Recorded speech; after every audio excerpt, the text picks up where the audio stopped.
అబద్ధాలను మోసాలను చేసేటోళ్ళను జనం ఒకసారి నమ్ముతారు, రెండుసార్లు నమ్ముతారు, మూడోసారి ఈడ్చిదంటారు.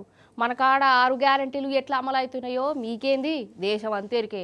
తెలంగాణలో చేయిపాటి ప్రభుత్వం ఎంత మోసం చేసిందో దేశంలో ఏ మూలకు పో జనాలు చెప్తూనే ఉంటారు. కానీ ముక్క రేవంత్ సార్కు తెలవనట్టున్నది. వేరే రాష్ట్రాలకు పోయి ఎలక్షన్ల నాడు మనకు చెప్పిన ముచ్చట్లే వాళ్ళకు చెప్తుండు. జనాలేమో నవ్వుకుంటురట. పారి ముచ్చటేందో అరుచుకుందాం కానీ.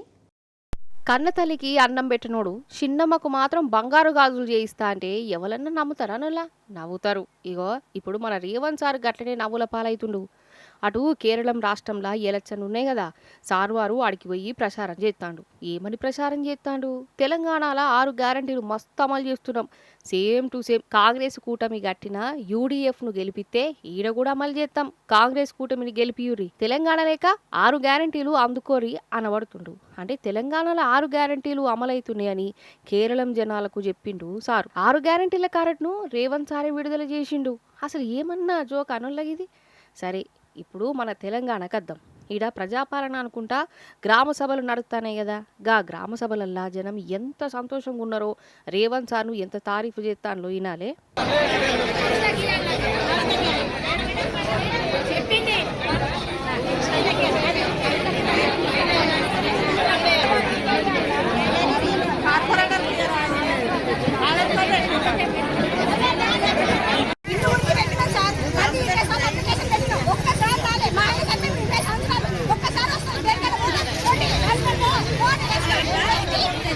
ఇప్పుడు ఎమ్మెల్యే వచ్చింది కదా, ఏమన్నా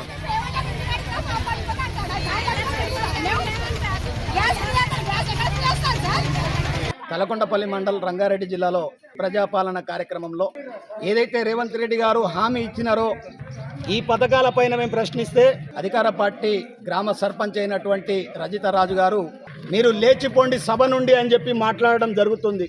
అది సంగతి. ఓ దిక్కేమో రేవంత్ సారు పక్క రాష్ట్రాలకు పొరుగు రాష్ట్రాలకు పోయి తెలంగాణలో 6 గ్యారంటీలు అందరికీ వచ్చినాయి, మస్తు అమలు చేసినాం, ఈడ కూడా చేస్తామని అంటుండు. మరి అమలు చేస్తే మన జనం ఎందుకు గింత గోసపడుతురు? గ్రామ సభలలో లీడర్లను ఆఫీసర్లను ఎందుకు నిలదీస్తురు? అంటే నాలుగున్నది కదా అని ఏది పడితే అది మాట్లాడుడేనా?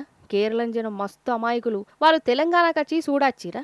6 గ్యారంటీల గురించి అడిగిచ్చిరా? చెప్పింది నమ్ముతారు తీ అని అనుకున్నాడా రేవంత్ సారు?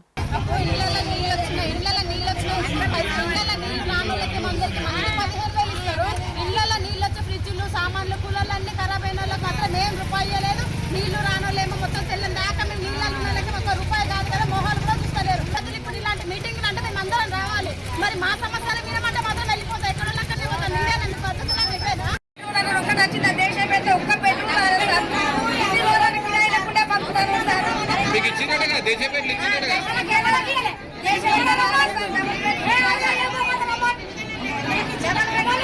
దేశం పెళ్లి ఇయ్యలే. మీ కార్పొరేటర్ కలవలే? మీ కార్పొరేటర్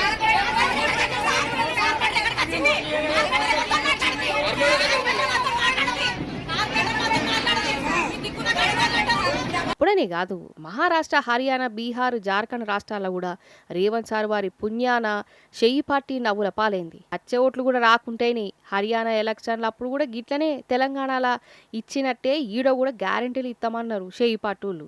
వాళ్ళకి అసలు ముచ్చటెరికై ఓడగొట్టిరు. ఇక బీహార్లో కూడా 6 గ్యారంటీలు అన్నారు, 6 సీట్లు గెలిచింది షెయ్యి పార్టీ. మహారాష్ట్రలో 5 గ్యారంటీలు ఇస్తామని చెప్పుకున్నది షెయ్యి పార్టీ, ఘోరంగా ఓడిపాయి. ములుక్కుంటా 16 సీట్లను గెలుచుకున్నది. ఇక ఇప్పుడు కేరళ మంది వచ్చింది, ఆడ కూడా సేమ్ సీనే అవుతుందని అంటుర్రు.